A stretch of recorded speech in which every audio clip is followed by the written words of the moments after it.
Hey, Wolf King. I hope to find you well, and I certainly appreciate the reply. I decided to make this little video while I drive around because that's pretty much the only time I have for being able to speak into a recorder, so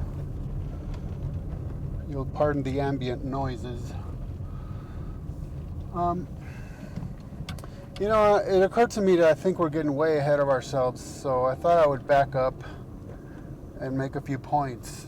First of which is that I found it very odd that your initial reply to me was to the video about Neil Tyson deGrasse, because it was not about science, it was not about cosmos, it was not about my view of the universe. It was not about anything that you are speaking of in these replies. I mean, nothing. The video was about something I've been tracking for a while now, and that is Neo-Pagan Atheism, which actually you ended up giving me more evidence for that in the end of your initial reply. And I'll give you an example at the end of this video when I edit it. So I don't know why we were talking about cosmos or even science or even the universe, because that had nothing to do with my video. But I would point out that the very premise upon which the show Cosmos is based is the statement, the universe is all there is or ever was or ever will be. And I want you to keep in mind that this is not a scientific statement. It is actually a statement based completely on faith. That's all it is. Now, you made reference to the laws of nature, and I wanted to mention that these laws are intangible. I mean, they're invisible, they're omnipresent, and they're omnipotent. Obviously, we do not observe these laws, but we observe their effects, and then we concoct ideas about them, we describe them, and that is what we call the laws of nature, is our description of these effects. Now, you made a point about how science provides us more results than religion, myth, etc. But I thought that we should make some basic observations about the history of science itself. I mean, science doesn't just happen. It's not, as some term it, part of the furniture of the universe. And the fact is that when we look at the history of science, in fact, it was founded upon, premised upon, based upon the presupposition, the assertion of the biblical God, the Judeo-Christian God. It is premised upon that worldview theology. So now, how could science, which was established upon the Judeo-Christian worldview theology, be against science or afraid of science or a science stopper or any such thing? Because it isn't. I mean, that is a very popular talking point, and I understand that, but it's completely invalid.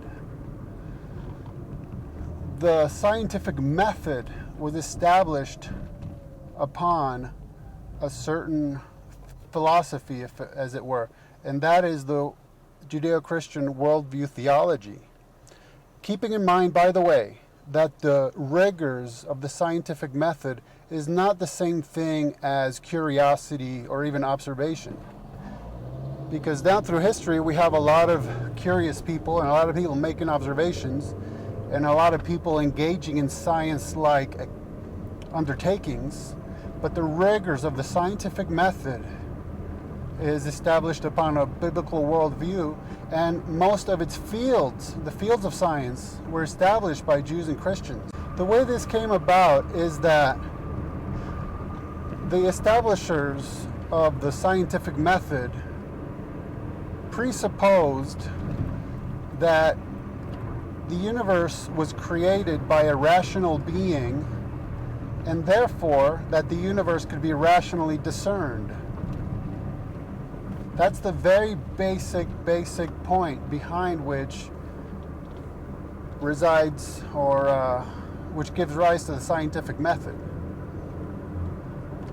As it has been said, atheists can count, but they cannot account for counting. Well, the Judeo-Christian worldview accounts for counting and then goes ahead and counts. It provides a premise whereby to establish the reliability of counting. Now, you made a very good point, which was that whether God exists is irrelevant to science. And that is a good point because, like I said, science is a tool and it was designed for a specific job. And the job of science is to discern the universe, to explore the universe, which is a box, right? Science observes that which exists within the box. Therefore, science has parameters. And this is why it is faulty when some claim that science has disproven the existence of God. And in fact, I believe in your first reply, you stated that science does not necessarily lead to atheism, but if it does, oh well. And that's another good point. It does not lead to atheism. Some people think that it does, and that's of course faulty, because science is not a tool designed for the job of discerning the existence or lack thereof of the supernatural. Although it can investigate certain claims of the supernatural and disprove them, such as fraud miracles or something like that, where someone's obviously fraudulently claiming a miracle when it's some kind of shenanigans.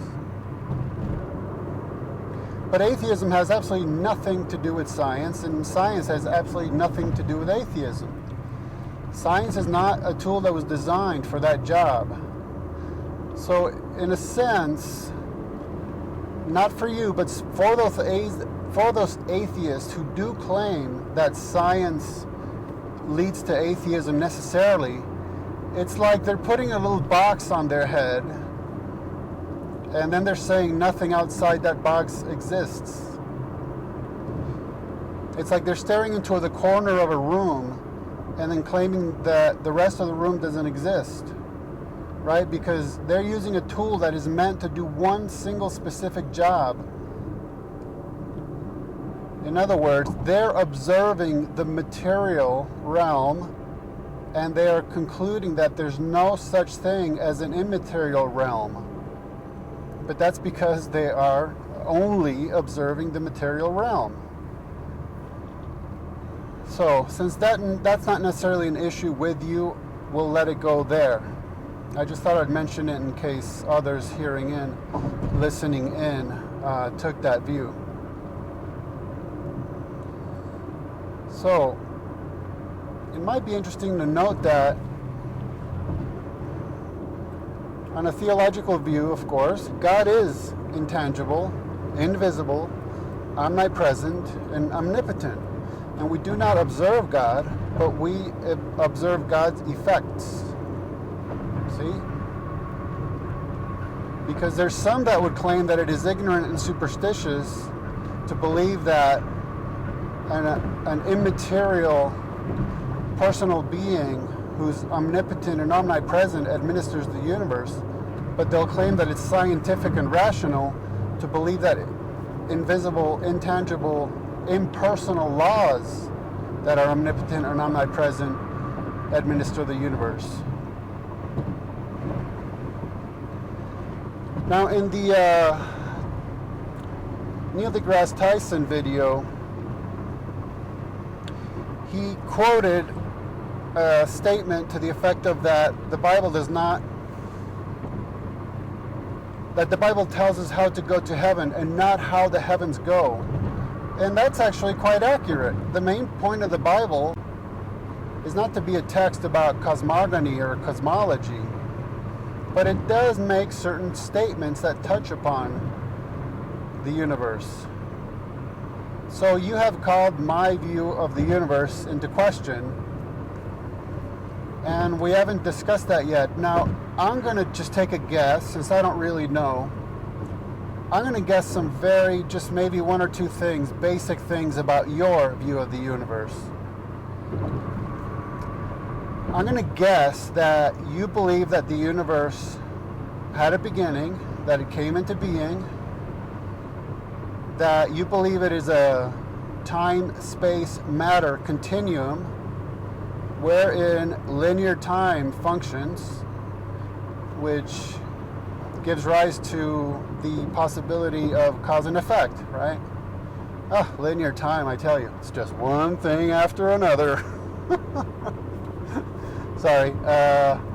And just for fun, I'll throw in that I bet you believe that the universe expands, and why not? That you probably hold to the second law of thermodynamics. I'm just guessing there, okay? So let me tell you about my views of the universe. I believe all those same exact things. And where did I get those ideas from? Well, to begin with, I got them from Bereshit bara Elohim Hashemayim ve'et ha'eretz. And that is, in the beginning, God created the heavens and the earth. So let's think about that for a second. That's the very first verse of the Bible, and it's only one verse. In the beginning, that's time, the beginning of it, God created the heavens, that's space, and the earth, that's matter. So just in the very first verse in the Bible, we have a universe that began and consists of a time, space, matter continuum.